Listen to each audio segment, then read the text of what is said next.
अस्सलामुअलैकुम दोस्तों।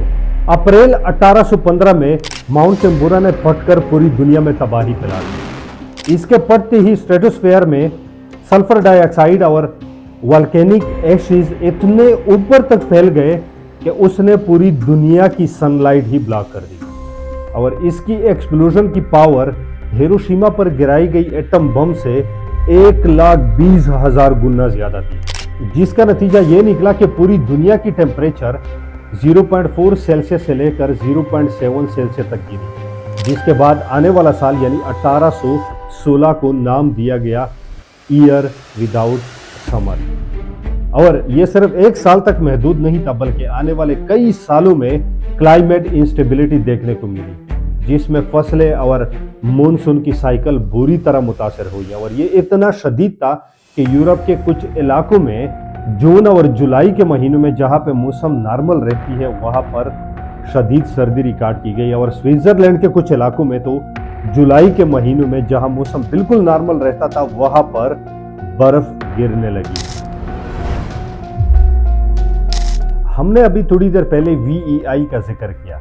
VEI का फुल फॉर्म होता है वॉल्केनिक एक्सप्लोसिविटी इंडेक्स, यानी ये एक पैमाना होता है जिससे हम वॉल्केनिक की एक्सप्लोजन मेजर करते हैं। और इसकी टोटल लेंथ होती है 0 से लेकर 8 तक।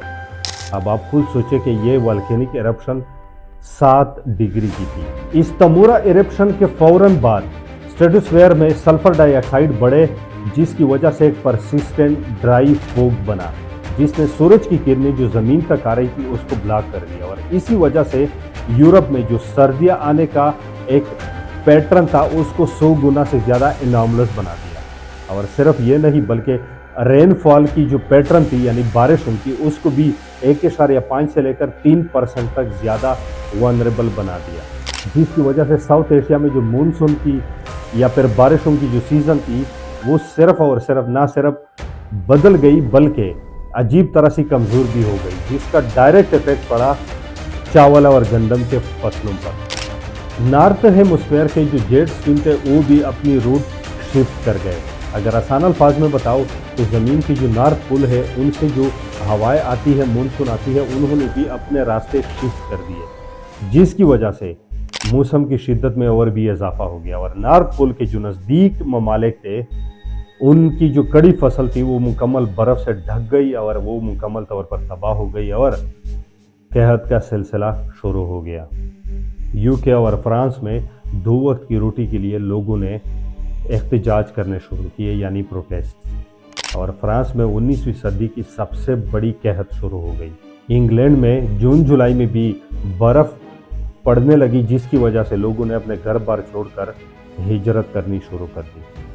चाइना, इंडिया और साथ में यूके में सिर्फ और सिर्फ ये नहीं था कि कहत साली थी, बल्कि इसके साथ साथ वबात जैसे कि टाइफोस और कोलेरा भी फैलने लगे। इस तंबूरा वोल्केनो ने न सिर्फ पूरी दुनिया की एग्रीकल्चर और क्लाइमेट को बुरी तरह से मुतासर किया, बल्कि उसके साथ ही दूसरी आइलैंड पर रहने वाले यानी संभावा में रहने वाले 10,000 से ज़्यादा लोग जो अपनी कल्चर और अपनी फैमिली, अपने दोस्तों और अपने रिश्तेदारों के साथ मिलजुल कर रहते थे, इन 10,000 लोगों को एक ही लम्हे में सफ़ाए हस्ती से मिटा दिया, जो कि ये कल्चर लॉस और इंसानी तबाही की एक गहरी मिसाल है कि ऐसे लोग जो अपनी ज़ुबान, अपनी रवायात और अपनी कल्चर की वजह से शायद आज एक नाम रख लेते, वो इस वोल्केनो की वजह से सफ़ाए हस्ती से हमेशा हमेशा के लिए मिट गए। एग्रीकल्चर कोलैप्स हो, बीमारी, कहत साली या फिर मिग्रेशन, ये सब के सब इसी एक वोल्केनो के बाद ही शुरू हुआ। उस वक्त का इंडिया जो कि ज़्यादा तौर पर एग्रीकल्चर पे डिपेंडेंट था, मानसून की डिसरप्शन ने चावल की कमी की वजह से लाखों लोगों को गुर्बत में डाल दिया। सिर्फ ये नहीं बल्कि एक खौफनाक बीमारी के सिलसिले ने बहुत ज़्यादा इलाकों में पॉपुलेशन की रिकवरी को ही तकरीबन नामुमकिन बना दिया, जिसकी वजह से लोगों ने वो इलाके छोड़ के दूसरे शहरों या दूसरे मुल्कों की तरफ माइग्रेट करना शुरू कर दिया। दोस्तों, इंडोनेशिया आइलैंड पर वाक़या ये तंबूरा वोल्केनो सिर्फ तारीख का हिस्सा नहीं है, बल्कि ये हमें सिखाती है कि हमें कुदरत की ताकत को समझना चाहिए। आज क्लाइमेट चेंज के दौर में मैं आप लोगों से डायरेक्टली पूछना चाहूँगा कि अल्लाह ना करे, लेकिन अगर ऐसी कोई इवेंट आई तो क्या हमारी तैयारी है? कमेंट में ज़रूर बताइएगा। और अगर ये वीडियो पसंद आई और इस तरह की और भी वीडियोस आप देखना चाहते हैं मेरे चैनल पे इंफॉर्मेटिव वीडियोस वेल रिसर्च, तो इस चैनल को सब्सक्राइब कीजिएगा। मिलते हैं नई वीडियो में। अल्लाह हाफ़िज़।